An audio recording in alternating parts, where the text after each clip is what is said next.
అందరికీ హృదయపూర్వక నమస్కారాలండి. పూజ్య బాబూజీ మహారాజ్ 125వ జన్మదినోత్సవ వేడుకలను మనందరం కలిసి ఈ సంవత్సరం అంతా చేసుకుంటున్నాం కదూ. మరి వారి మూల గ్రంథాల పరిచయంలో ఈరోజు మనం అనంతం వైపు అనే గ్రంథం గురించి తెలుసుకుందాం.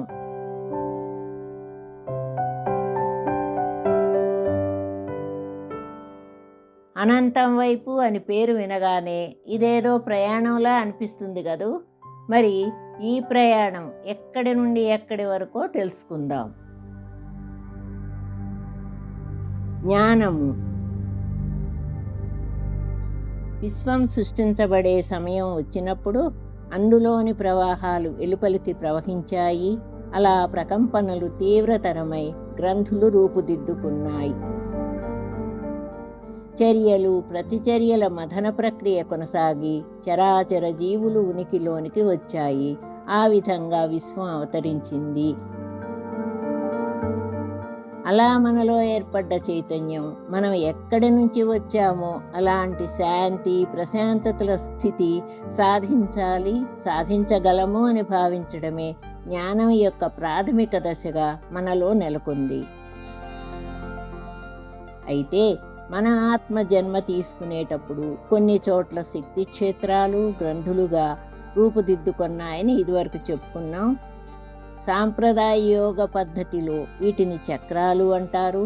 బాబూజీ గారు వీటిని 13 గ్రంథులుగా ఈ పుస్తకంలో వివరించారు.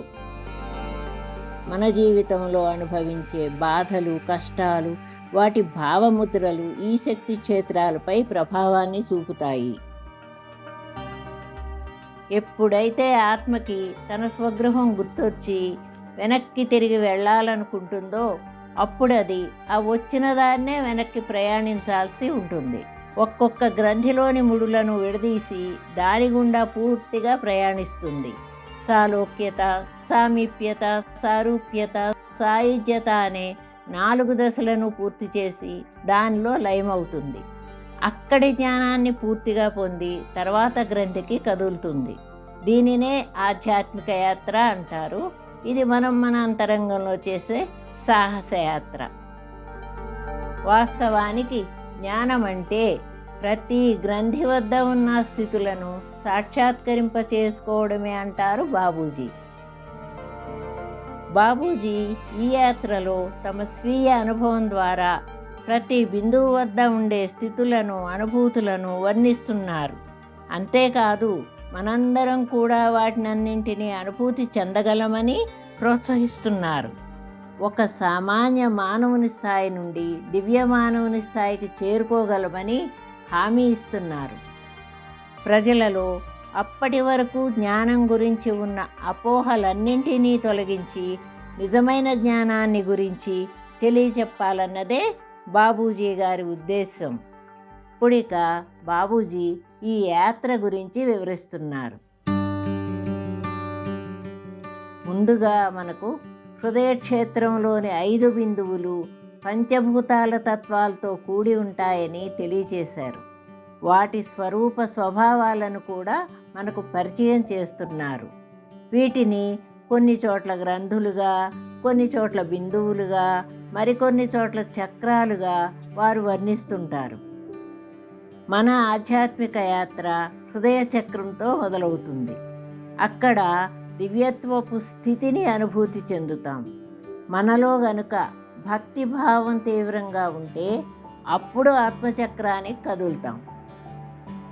అక్కడ చాలా ప్రశాంతతను అనుభూతి చెందుతాం. ఆ తర్వాత అగ్నితత్వం కలిగి ఉండే 3వ బిందువుకు చేరుకుంటాం. ఇక్కడ మనలో తీవ్రమైన తపనతో కూడిన ప్రేమభావం కలుగుతుంది. ఆ తర్వాత జలతత్వంతో కూడిన 4వ బిందువుకు చేరుకుంటాం. ఇక్కడ చల్లటి సెలయేటి ఒడ్డున సేదదీరిన అనుభూతి కలుగుతుంది. ఆ తర్వాత చంచల స్వభావం గల వాయుతత్వం కలిగిన 5వ బిందువుకు చేరుకుంటాం. ఈ బిందువుపై కూడా మనం పట్టు సాధిస్తే పిండ ప్రదేశం అదేనండి హృదయ క్షేత్రంలోని బిందువులన్నింటి జ్ఞానాన్ని కూడా మనం పొందినట్లు అవుతుంది.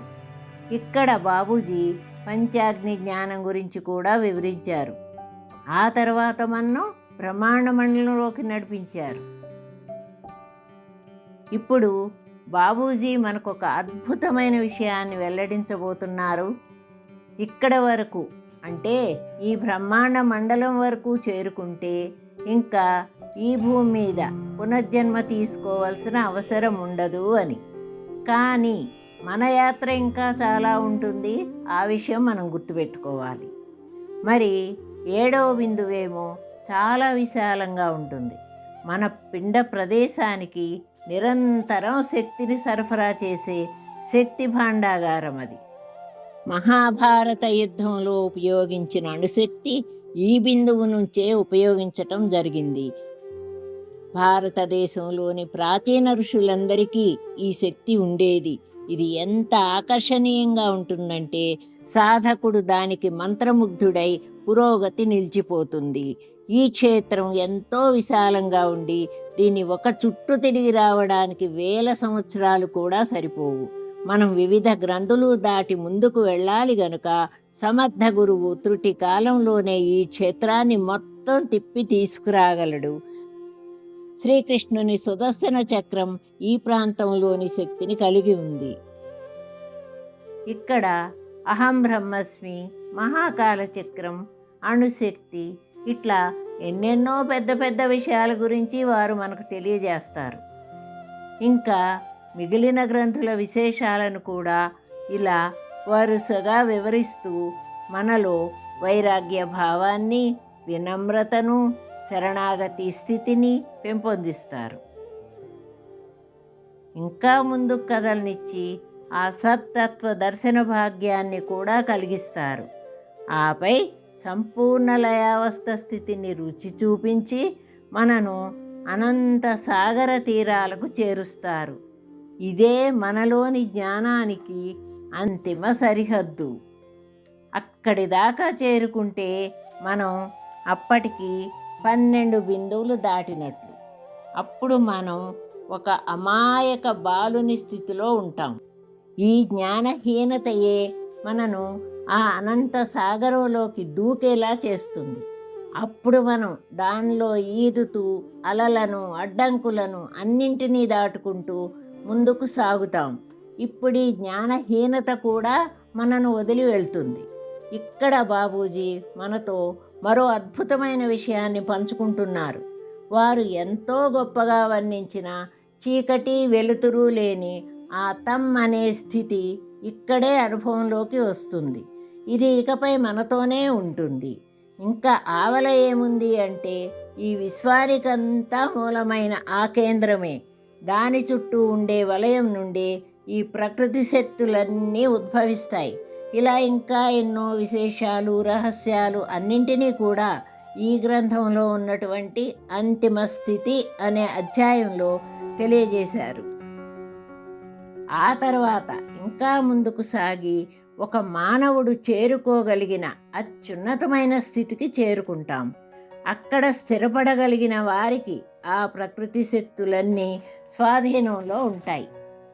దేనినైనా మనం హృదయంతోనే కదా అనుభూతి చెందగలం. అందుకనే బాబూజీ హృదయం పైన ధ్యానం చేస్తే వారు వర్ణించిన స్థితులన్నింటినీ మనం అనుభూతి చెందగలమని సూచిస్తున్నారు. దానిని పొందాలంటే మన సంకల్పం దృఢంగా ఉండాలి. తప్పక చేరుకుంటామనే ఆత్మవిశ్వాసము మనలో ఉండాలి. అంతేకాదు దానికోసం మన సాధనను చిత్తశుద్ధితో చేయాలి. బాబూజీ మనను హృదయ చక్రం నుండి ఎన్నెన్నో బిందువులు, ఉపబిందువులు దాటించుకుంటూ అనంత సాగర తీరాలకు, అక్కడి నుండి అనంతం వైపుకు దారి చూపారు. ఎంత అద్భుతంగా ఈ యాత్రను వర్ణించారో కదా. ఇప్పుడు వారి ఆశయాలకు అనుగుణంగా శ్రీ రామచంద్ర మిషన్ ఆధ్వర్యంలో నిర్వహింపబడుతున్న హార్ట్ఫుల్నెస్ ప్రధాన కేంద్రమే హైదరాబాదులోని కన్హా శాంతివనం. దాజీ అని పిలువబడే ఈ సంస్థకు 4వ మార్గదర్శి ఇప్పటి వరకు తెలుసుకున్న ఈ బిందువుల స్వరూప స్వభావాలను చక్కటి చెట్లతోటి, శిల్పాలతోటి భౌతిక రూపంలో యాత్రా గార్డెన్గా మన కళ్ళ ముందు ఆవిష్కరింపజేశారు. ఆసక్తి ఉన్నవారెవరైనా ఈ విశేషాలను భౌతికంగా చూడటమే కాకుండా అనుభూతి చెందే అవకాశాన్ని కూడా వారు కలిగిస్తున్నారు, మనందరినీ ఆహ్వానిస్తున్నారు. మరి ఈ మంచి అవకాశాన్ని మనం వినియోగించుకుందాం.